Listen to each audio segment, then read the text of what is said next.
It's Carter Sports back, and today we finna talk about a new athlete that's trending at USC after this weekend, June 21st visit. So let's go. And if you been here before, can you please hit that like, please? And if you ain't subscribed, boy, you better subscribe. Trojan family, Trojan gang, fight on forever is in the building.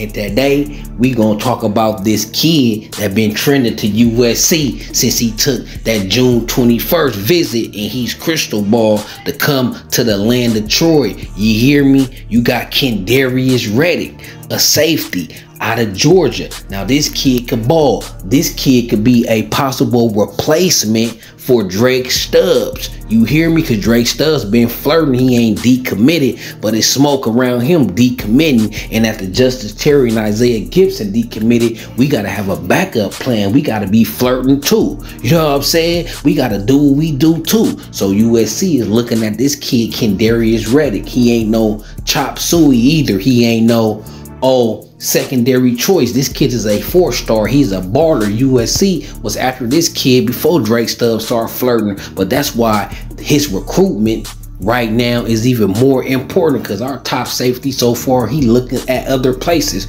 right? So we looking at this kid, and he's a baller. He a versatile safety that plays fast and with plenty of confidence. Uber confidence, you hear me? Just dripping off him, this oozing out his veins. He got that swagger, he got that it factor about the way he carries himself.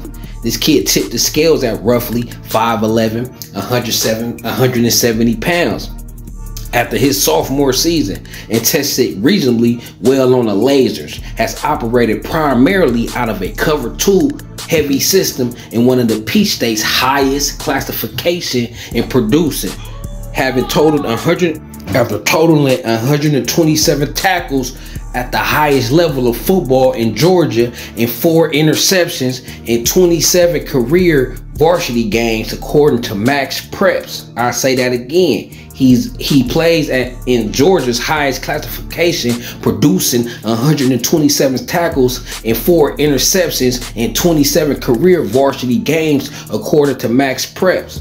Could be best described as more of a 3-level defender at this stage, right? That he can make an impact in the run game, no doubt. Support near the line of scrimmage, no doubt. And also patrol the intermediate and deeper parts of the field. That's where his real skills. He tracks the football well and will get airborne to make a play at the catch point. He'll get the ball at his peak. He's not waiting till it come to him. He's aggressive on the catch. You know what I'm saying? He's aggressive on the catch. However, he got to improve a little bit on his one-on-one coverage, according to scouts, and get better with his hands if he's going to reach his full potential and emerge as a true defensive pawn. I trust Dub Belt. He sent 4 DBs to the NFL out of Houston just in a 5-year span out of Houston, right? Should be viewed as one of the top prospects in South Georgia for the 2025 cycle base. And what he has put on tape to date, likely to add value as a blitzer and carve out a role on special teams,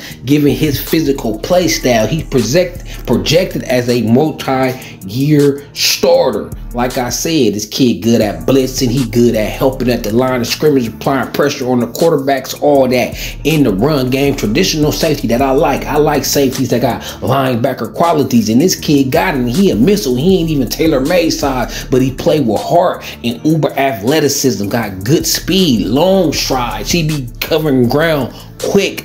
I really like this kid, especially this back there patrolling that back end of that defense, and I love him at the line of scrimmage as well. Just like the scout report read, he just need to get better at one-on-one coverage, right? So we could keep him on the field at all times, but he can slide down to the nickel. He can slide in the slot if need. If once he get that and improve on that his senior year, this kid possibly This kid possibly could bump up to 5-star because he got that quality. If you look at him, he got that athleticism. His athleticism jumps out. His instincts jumps out. How he tracked the ball, how he high point the ball. His aggressiveness and his physicality stands out. How he attacked runners and how he put the wood to all offenders. Anybody on offense, he laying wood, and he tackling with technique, tackling with his shoulder, tackling at an angle and physical, and he's not thinking. He's very instinctual. I could tell this kid been playing football for a very, very long time, since he was a kid, because he got those natural instincts that I like and that safety. And he could just make plays with the ball in his hand. If this kid get an interception, it's a threat to go back the other way for a TD. He's a pick 6 waiting to happen, and he can help a college team immediately with his kickoff ability. You see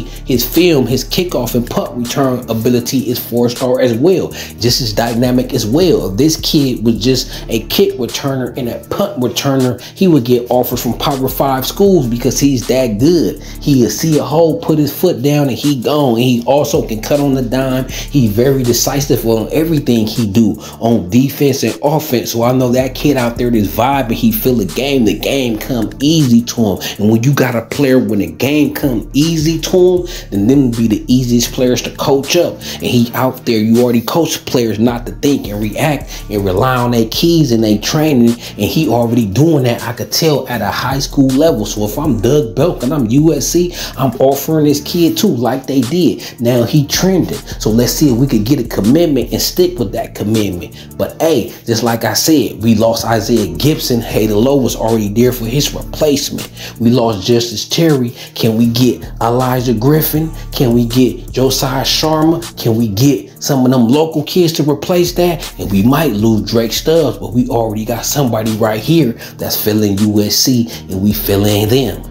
You know what I'm saying? We still in the running for Trey McNutt. I seen him at Oregon. He's still taking his trips, but we still in the running for him and Jonah Williams, right? So we still got options. And right now, this kid trending. So we go see what it do on the USC end, see if we could get that commitment. And I know we gonna take commitments with a gang assault, but still, all in all, the majority of your commitments gonna stick, right? We already had, what, 2 that flip, right?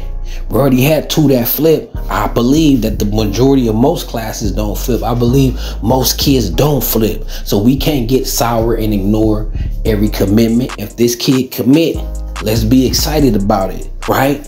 Until they decommit all the way to the end. Because even when they sign a letter of intent, they still could leave. After a year, they still could leave after spring ball, right? So as long as they committed, we gonna support it and be excited about that. And if they don't, they don't. But just like I told y'all, this class is, no class is about a particular name. It's just about getting talent that you could develop into a star. See, some players just don't have star potential. This kid got it. Most kids that's 4 stars and that get recruited to schools like USC and Alabama and whatnot, they have the potential to be a star, but can they be disciplined enough, and do you got the best coaches that could coach them up and get the most out of them and have their head on right? So Kendarious Reddick entering into the chat, trending USC. So let's go. So until then, man, it's Carter Sports, it's Trojan City, it's SC. So let's go.